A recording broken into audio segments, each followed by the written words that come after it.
স্নেহের 2025 সালের নতুন বছরের ষষ্ঠ শ্রেণীর ছাত্রছাত্রী বন্ধুরা, আশা করি তোমার সবাই ভালো আছো। আজ আমরা যে বিষয়টি নিয়ে আলোচনা করব ষষ্ঠ শ্রেণীর ফার্স্ট সামারিপ অর্থাৎ প্রথম পর্যায়ক্রমিক মূল্যায়নের বাংলার কোশ্চেন পেপার নিয়ে। দেখো সরাসরি স্ক্রিনে কিন্তু তোমরা ষষ্ঠ শ্রেণীর ফার্স্ট সামারিপ অর্থাৎ প্রথম পর্যায়ক্রমিক মূল্যায়নের বাংলার কোশ্চেন পেপারটা দেখতে পাচ্ছ। ফুল মার্কস তোমাদের 30 আর সময় তোমাদের রয়েছে 1 ঘন্টা। তোমায় থাকবে ভর দুপুরি থেকে কুমড়ে পোকার বাসাবাড়ি পর্যন্ত, আর হজবর বই থেকে থাকবে 1 থেকে 14 পৃষ্ঠা, আর ভাষাচর্চা অর্থাৎ ব্যাকরণ বই থেকে থাকবে বিসর্গ সন্ধি ও শব্দের গঠন। এবার তোমরা কোশ্চেন পেপারটা দেখে নাও। একে থেকে রয়েছে সঠিক উত্তর নির্বাচন করে লেখো যে কোনো 10টি, প্রতিবষ্টি মান 1 করে 1 × 10 = 10। পথিকজনের ছাতা, পথিকজনের ছাতা কোনটি? তাল, আম, অশ্বত্থ না বট? উত্তর হবে অশ্বত্থ গাছ। পরের প্রশ্ন, শঙ্কর এমু পাখিকে কোন গাছে বসতে দেখেছিল? উত্তর হবে গাব, সবেদা, জাম, পাকুড় গাছ। উত্তর হবে সবেদা গাছে। প্রশ্ন, মরুতরে দাঁড়িয়ে রয়েছে পাইন, পাম, খেজুর, আম গাছ। উত্তর হবে পাম গাছ। পরের প্রশ্ন, পাইন গাছ স্বপ্ন দেখে ভোরে, দিন রাত, দিনে, গভীর রাতে। উত্তর হবে দিন রাত, এটা দিন রাত হবে। পাইন গাছ স্বপ্ন দেখে দিন রাত। মাছরাঙাটির গায়ে জল পড়ে, বৃষ্টি পড়ে, আলো পড়ে, বরফ পড়ে। উত্তর হবে আলো পড়ে। মন ভালো করা রোদ্দুর, ময়ূরের মতো, মাছরাঙার মতো, কোকিলের মতো, পানকৌড়ির মতো। উত্তর হবে মাছরাঙার মতো। রিভেন ক্যাস্টাং সাহেব ছিলেন খেলোয়াড়, পশুপ্রেমী, গায়ক, সাহিত্যিক। উত্তর হবে পশুপ্রেমী। ঘাসফড়িং কবিতায় বলা হয়েছে গ্রীষ্মকালের কথা, শীতকালের কথা, বর্ষাকালের কথা, হেমন্তকালের কথা। উত্তর হবে বর্ষাকালের কথা। ঘাসফড়িং কবিতায় ঝিরঝির বৃষ্টির উল্লেখ আছে 1 বার, 2 বার, 3 বার, 5 বার। উত্তর হবে 2 বার। কুমড়ে পোকার বাসাবাড়ি রচনাংশটির লেখক হলেন গোপালচন্দ্র ভট্টাচার্য, গোপালচন্দ্র বন্দ্যোপাধ্যায়, গোপালচন্দ্র দে, গোপালচন্দ্র হালদার। উত্তর হবে গোপালচন্দ্র ভট্টাচার্য। কুমড়ে পোকার গায়ের রং সাদা, লাল, হলুদ, কালো। কালো। চতুরঙ্গ শব্দটির সন্ধি স্বরসন্ধি, ব্যঞ্জন সন্ধি, বিসর্গ সন্ধি। বিসর্গ সন্ধি। ধ্বনির লিখিত রূপ শব্দ, বর্ণ, বাক্য, পদ। উত্তর বর্ণ। 2 দাগে রয়েছে নিচে যে কোনো 8টি প্রশ্ন উত্তর, প্রশ্নের মান 1 করে 1 × 8 = 8। আঁচল পেতে কে ঘুমাচ্ছে? আঁচল পেতে বিশ্বভুবন অর্থাৎ সমগ্র প্রকৃতি ঘুমাচ্ছে। সেনাপতি শঙ্করের বাবার নাম কি? সেনাপতি শঙ্করের বাবার নাম হলো অভিমন্যু সেনাপতি। শঙ্কর কোন স্কুলে পড়ে? শঙ্কর আকন্দবাড়ি স্কুলে পড়ে। পাইন গাছ কিসের স্বপ্ন দেখে? পাইন গাছ খুব রোদে মরুতটে একা দাঁড়িয়ে থাকা দুঃখী পাম গাছের স্বপ্ন দেখে। তবে সেনাপতি শঙ্করের বাবার নাম কি? সেনাপতি শঙ্করের বাবার নাম হলো অভিমন্যু সেনাপতি। শঙ্কর কোন স্কুলে পড়ে? শঙ্কর আকন্দবাড়ি স্কুলে পড়ে। পাইন গাছ কিসের স্বপ্ন দেখে? পাইন গাছ খুব রোদে মরুতটে একা দাঁড়িয়ে থাকা দুঃখী পাম গাছের স্বপ্ন দেখে। মন ভালো করা কবিতায় মাছরাঙাটির গায়ের রং কীরকম? মন ভালো করা কবিতায় মাছরাঙা পাখিটির গায়ের রঙের মধ্যে রয়েছে নীল, লাল, সবুজ ও হলুদ রঙের মিশেল। এক কথায় মন ভালো করা রোদ্দুরের মতোই। আমি পশুর ভাষা বেশ বুঝি, এ কথা কে বলেছেন? আমি পশুর ভাষা বেশ বুঝি কথাটি বলেছেন পশু ভাষাবিদ রিউবেন ক্যাস্টাং সাহেব।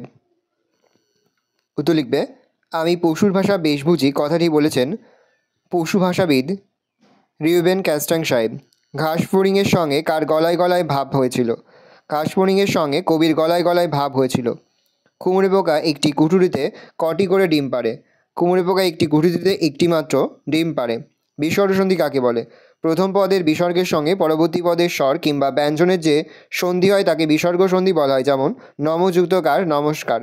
ধ্বনি ও বর্ণের মধ্যে পার্থক্য করো। ধ্বনি ও বর্ণের মধ্যে পার্থক্য হলো ধ্বনি উচ্চারিত হয় আর লেখার সময় ধ্বনিকে যে চিহ্নের সাহায্যে প্রকাশ করা হয় তাই হলো বর্ণ। 3 দাগে রয়েছে নিচের প্রশ্নগুলি সংক্ষিপ্ত উত্তর দাও যে কোনো 5টি, প্রতিটি প্রশ্নের মান 2 করে 2 × 5 = 10। তলায় ঘাসের গালচেখানি আদর করে পাতা, এ কথার মাধ্যমে কী বোঝানো হয়েছে?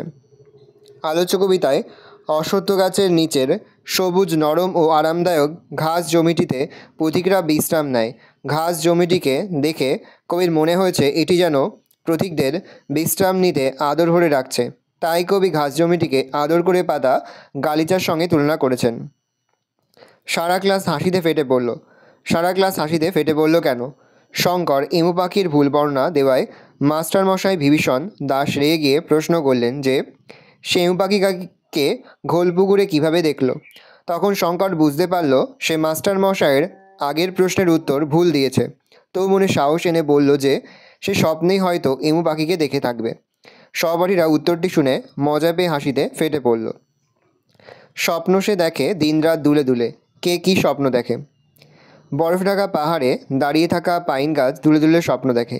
সে স্বপ্ন দেখে দূর দেশে মরুভূমির প্রান্তে গরম পাহাড়ের ওপর যেখানে সূর্য ওঠে সেখানে একটি পাম গাছ একা দাঁড়িয়ে রয়েছে।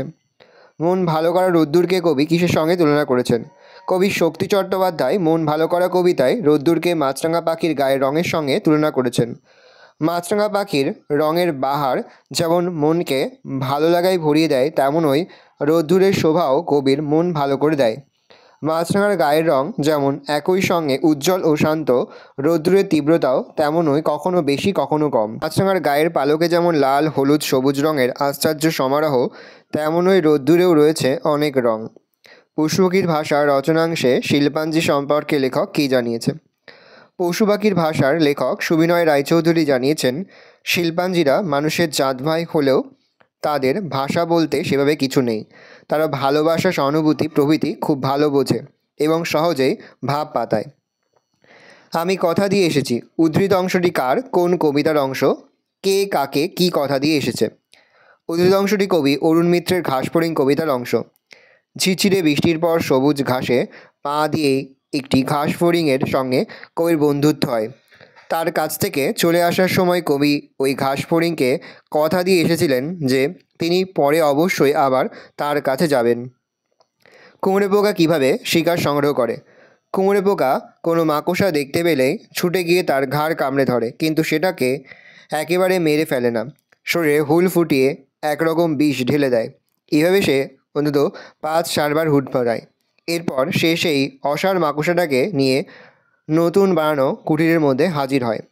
কোথায় রুমালটা বেড়াল হয়ে গিয়েছিল। এক বেজায় গরমের দিনে গাছের ছায়ায় শুয়ে ছিলেন কতক। সেই সময় তিনি ঘাম মোছার জন্য যেই ঘাসের ওপর থেকে রুমালটা তুলতে গেছেন, ঠিক তখনই দেখলেন যে রুমালটা বেড়াল হয়ে গিয়েছে। আমি ভয়ানক আপত্তি করে বললাম, আমি কে? তার ভয়ানক আপত্তির কারণ কি? আপত্তি করে তিনি কি বলেছিল? সুকুমার রায়ের লেখা হযবরল গল্প থেকে নেওয়া প্রশ্ন উদ্ধৃত অংশটিতে আমি বলতে কতককে বোঝানো হয়েছে। উধো নামের বুড়োটা একটা পুরনো দর্জির ফিতে দিয়ে কতকের ঘাড়, কাঁধ, আস্তিন, ছাতি, গলা সব কিছুরই মাপ বলেছিল 26। কতক সেই কথা মেনে নিতে ভয়ানক আপত্তি করেছিলেন। আপত্তি করে কতক বলেছিলেন, এ হতে পারে না, বুকের মাপও 26 ইঞ্চি, গলাও 26 ইঞ্চি, আমি কি শুয়োর? 4 দাগে রয়েছে নিচে যে কোনো দুটি প্রশ্ন উত্তর প্রশ্নের মান 1 করে 1 × 2 = 2। বিসর্গ সন্ধি কাকে বলে? প্রথম পদের বিসর্গের সঙ্গে পরবর্তী পদের স্বর কিংবা ব্যঞ্জনের যে সন্ধি হয় তাকে বিসর্গ সন্ধি বলা হয়। যেমন নমঃ যুক্ত কার, নমস্কার। সন্ধি বিচ্ছেদ করো। অতএব সরস্বতী, অত প্লাস এব মানে যোগ, অত যুক্ত এব অতএব। স্বর যুক্ত স্বর প্লাস বতী, সরস্বতী। ধ্বনি ও বর্ণের মধ্যে পার্থক্য করো। ধ্বনি ও বর্ণের মধ্যে পার্থক্য হলো ধ্বনি উচ্চারিত হয় আর লেখার সময় ধ্বনিকে যে চিহ্নের সাহায্যে প্রকাশ করা হয় তাই হলো বর্ণ। মৌলিক শব্দ কাকে বলে?